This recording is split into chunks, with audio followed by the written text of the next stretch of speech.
People are tired of being a prisoner to their own personality. For years, many people have been operating from a constructed mask, just an outdated operating system of the brain, built on a shaky foundation of fear, drama, and distrust.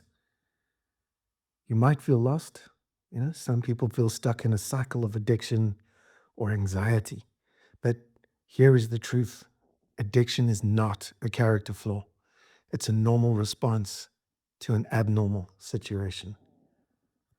It's an attempt to solve a deep life problem imposed normally by trauma of some kind. But today we're going to talk about the paradigm shift that we need that takes us out of the story of our past and into the future of the construction and recovery of your sacred self.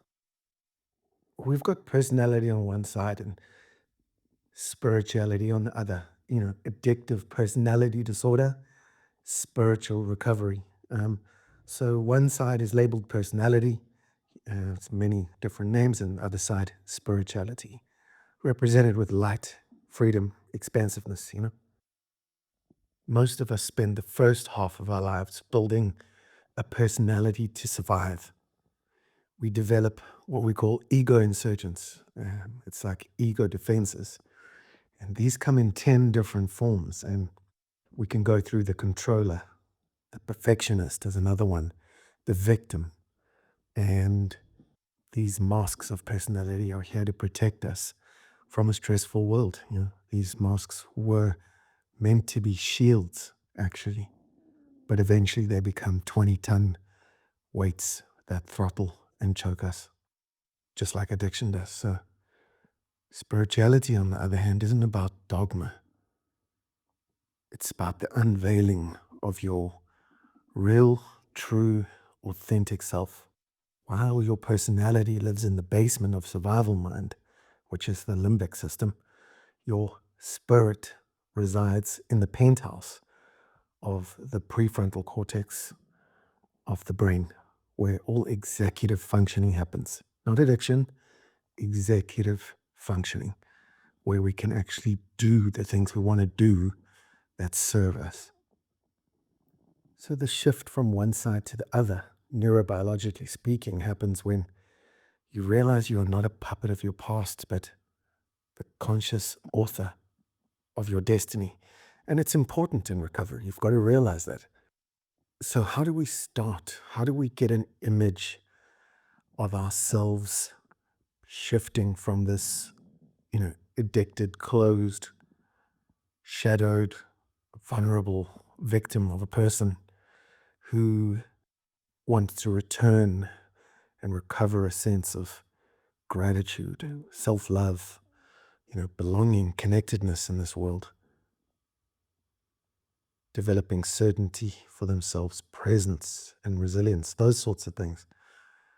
We liken it to a skyscraper of consciousness. Now, this ESC, or energetic scale of consciousness, as we call it, is how we measure people's recovery. We measure their transformation to the point.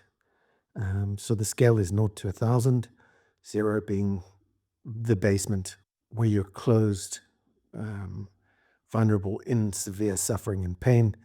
You can't see anything around you and you're in the depths of despair. And then, of course, you go up 200, 300, 400, and so on to 1,000, where you get to the penthouse eventually and you can see clearly now. You get to see what's around you. You get to be free and conscious and aware, where, of course, addiction has nothing to do with awareness. So the skyscraper of consciousness is something that people really, really resonate with in recovery. They get to see exactly where they were at the worst of it. They get to plot themselves out literally within 95%, usually, to 99% of exactly where they are now. And it brings a sense of comfort. And it takes the variables of, oh, crap, where am I? To, I'm right here.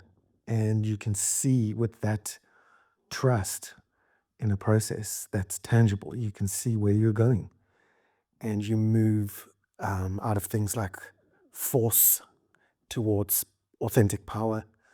You move from being reactive up towards thriving, and so on. So the going up on these floors in a 100-story skyscraper is such a beautiful way of envisioning the invisible chains of learned helplessness. You know, those beliefs that we are powerless because of past pain. In the survival zone of our skyscraper here, which is about 100 to 200 joules, we scan every experience for fear. You know, we're sitting there waiting for tigers to jump out of the bush at us. At least that's what the brain thinks. So in recovery, then we must cross the abyss from the known to the unknown. Now, the known, if we do what we did last month, last year, we're addicted to our thinking more than our drinking. So you have to be willing to ask, who am I without the stories I'm believing in my brain of myself, of others, of life, of God, etc.? Are the stories I'm believing even true? So that questioning, which comes from Einstein's process, is where we begin. And then that takes us up as we start to question why. We naturally open up and we start seeing and realizing what's not working for us, but more importantly, what will work for us. And then we drift over there. So we dissolve and integrate this old self, this addicted self, and recover the virtues of our, what we call our sacred self. So we use these 10 masks of addiction to get us back to our authentic self. We let go of the controller first to recover a sense of self-love. In the second paradigm, we let go of the victim masks that we wear. That's a big one with addiction. And recover a sense of resilience at the same time. Resilience is innate to everybody. We all have it as human beings. We have to have it. We start realizing we are creative agents through this process, not helpless pawns. And there's only 10 paradigms that we go through, pretty much like the 12 steps, sure. But we shift from personality to spirituality. So indeed, there is a spiritual solution.